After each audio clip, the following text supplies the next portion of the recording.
All right, so here's the plan.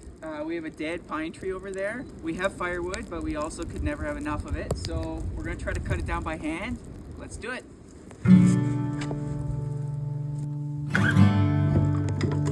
So as you can see,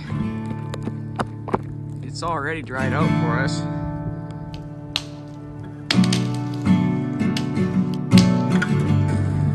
We're gonna see which way it's leaning.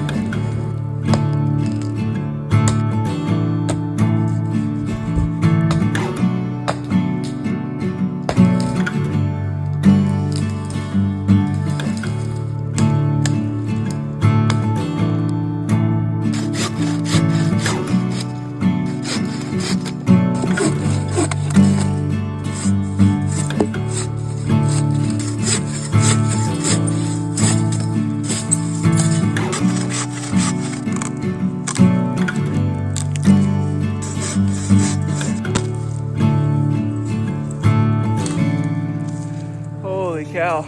I've never appreciated a chainsaw more in my life.